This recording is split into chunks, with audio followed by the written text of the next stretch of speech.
চলেন আমার মা যেভাবে বলেছে সেভাবেই শুনি। সেদিন যখন তোর চাচার কাছে নিয়ে আসি, রাতে তোর বাবা বাজার থেকে এসে তোকে দেখতে যায় তোর রুমে, তখন তুই নাকি তোর বাবাকে অনেক খারাপ ভাষায় গালাগালি করেছিস। তোর বাবা তোকে একটা থাপ্পড় মেরে রুম থেকে আসতে যাবে, তখন তুই নাকি মোটা গলায় বলেছিস, মারলি তো, মরবো তো, আমি এমনিই মরবো। তারপর বাবা রুম থেকে রাগ করে বেরিয়ে আসে, আমাকে এসে সব কথা বলে। আমি তোর বাবাকে অনেক বুঝিয়ে ঘুমাতে পাঠাই। রাত ৩টার দিকে একটা স্বপ্ন দেখে ঘুম থেকে জেগে উঠে দেখি তোর বাবাও বসে আছে। জিজ্ঞেস করলাম কি হয়েছে। তোর বাবা বলল, স্বপ্ন দেখলাম, কি যেন বলছে তোর বড় ছেলেকে নিয়ে যাব, কেমন করে বাঁচাস দেখব। আমি হতাশ হয়ে তোর বাবাকে বললাম, আমিও এই স্বপ্নটাই দেখেছি। তখন তোর বাবা বলে, তোমরাই ঠিক ছিলে, কালোর চাচার কাছে যাব। তখন আমি বললাম, আমি তোমার ছেলেকে নিয়ে গিয়েছিলাম তোমার ভাইয়ের কাছে, 2 দিন সময় চেয়েছে সে। 2 দিন পর তোর বাবা আর আমি তোকে নিয়ে তোর চাচার বাসায় যাই, কিন্তু তুই কিছুতেই যেতে চাইছিলি না।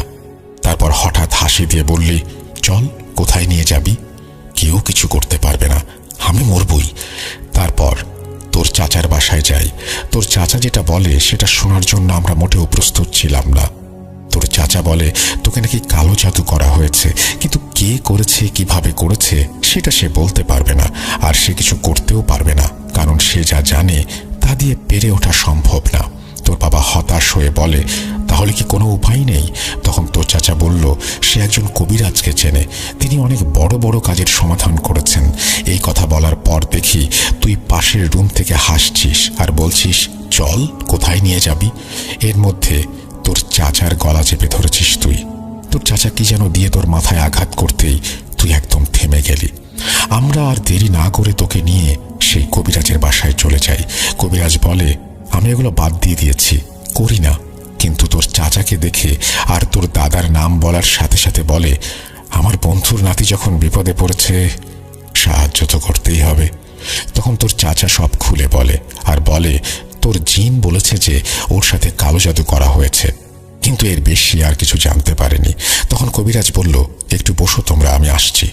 10-15 মিনিট পর কবিরাজ এসে বলল, তোমার ছেলে একটা মেয়েকে বিয়ে করেছে। আমি বললাম, হ্যাঁ, কিন্তু ডিভোর্সও হয়ে গেছে, আর ওরা ডিভোর্স লেটার পাঠিয়ে দিয়েছে। মা আমায় বলেছে তোর কিছু মনে নেই, তোর ডিভোর্স পেপারের খবর তুই জানিসও না। মা আবার বলা শুরু করলো। কবিরাজ তখন বলল, হ্যাঁ, সব জানি আমি, ওর ওপর সত্যিই কালো জাদু করা হয়েছে, আর এটা করা হয়েছে অনেক খারাপভাবে। আমি তখন বললাম,